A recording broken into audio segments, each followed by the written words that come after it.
What's up, guys? This is the Gospel According to Mark with a C. He is I and I am he. Just taking some time to tell you exactly what's on my mind. And guys, I got a question. How many people out there know Shonda Rhimes? Shonda Rhimes, no relation to 90s hip-hop legend Busta Rhymes. We're talking about Shonda Rhimes, okay? Famous in her own right, Shonda Rhimes is she's at the top of her game. She is an executive producer, showrunner, writer, director, woman who does it all, black woman, at ABC, which is owned by Disney.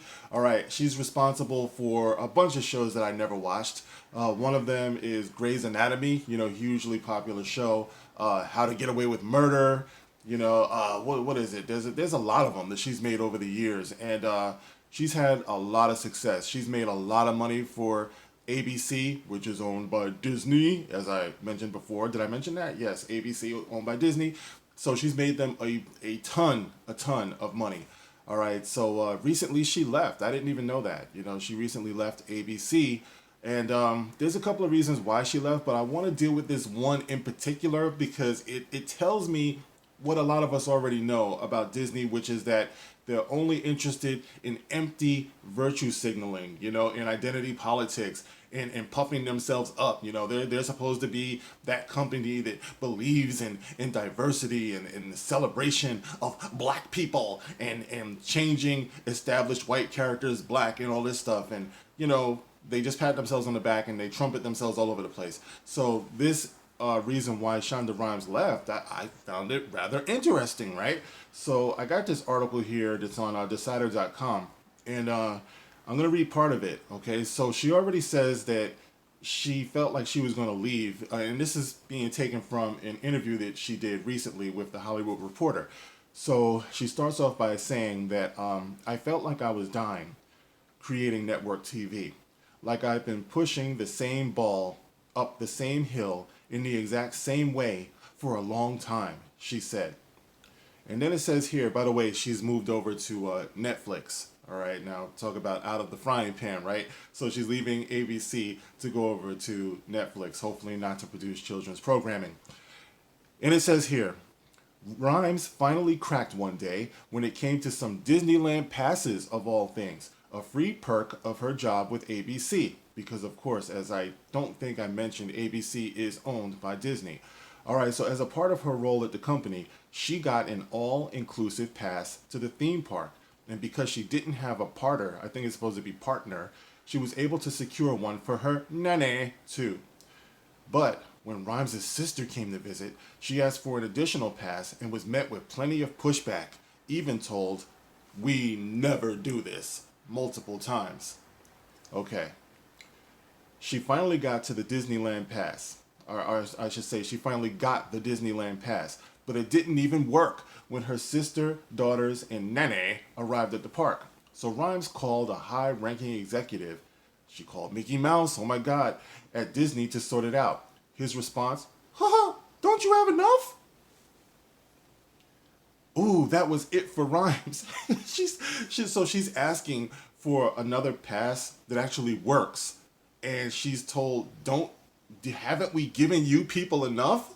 That's pretty much what they're saying, They're treating her like she's a welfare queen. All right, now keep in mind, guys, like I said, this is Shonda Rhimes. Now, I know a lot of people are saying, oh, well, she's acting like she's privileged. But keep in mind, she has made them hundreds upon hundreds, possibly billions of dollars for ABC, which, by the way, is owned by Disney.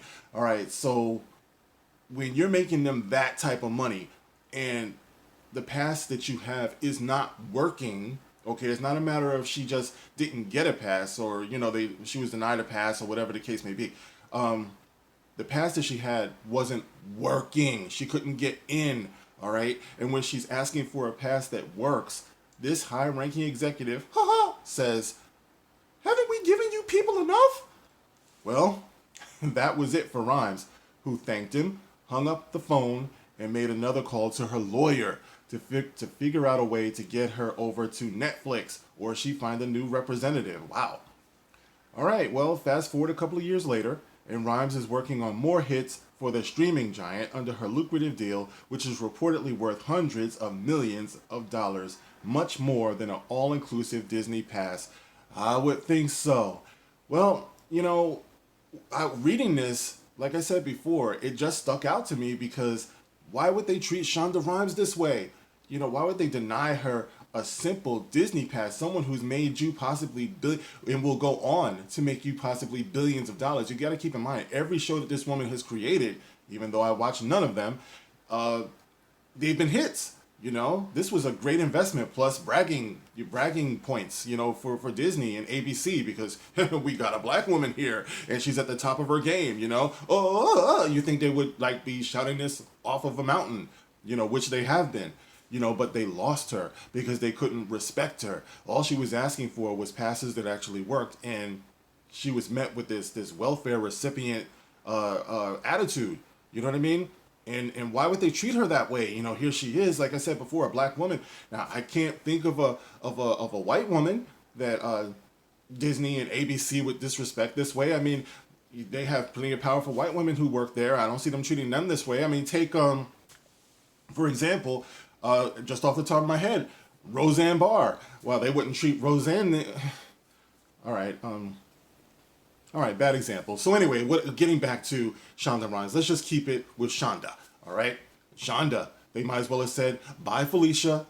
Because they lost her. And it just reminds me of the way that Disney treated John Boyega. Here he is. Their rising star and everything, and they took him off a promotional poster and all this stuff, and not to mention what John Boyega went through, recently, over in China, with the whole thing with the fragrance company and all that. So it's just like, what the hell, man? It's like, it's hard to get some respect. I mean, damn. So, in short, like I said before, it seems like for all of its identity politics and virtue signaling, Disney, which owns ABC, still has a long way to go with its respect of black people. You know what I'm saying? So, I don't know. I'm watching you. It seems like the only time black people can get respect over at Disney is when we put a white character in blackface. Like they don't want to actually respect black people, but they want to trumpet, just the celebration of this type of appropriation. It's all for show, in other words. And I don't like hypocrisy because while you're doing things all for show, you're actually disrespecting the actual people. So you lost a multi-talented writer, director, showrunner because you didn't want to give her some Disneyland passes that actually worked. And this isn't about her being privileged. Like I said before, I've seen comments, oh, she's acting like some type of privileged movie star or whatever. But looking at the story, that's not really what it's about. So I say shame Disney, shame ABC, but that's how I feel about it. Now, I've told you guys the story. All right, you guys can get in the comment section. It's your turn now. I'm going to leave the article in the description box below so you can check it out yourself. Now tell me, what do you think? Am I seeing too much in this, or is Disney like showing their true color? Wait, how's it go? True colors, I see your true color. Anyway.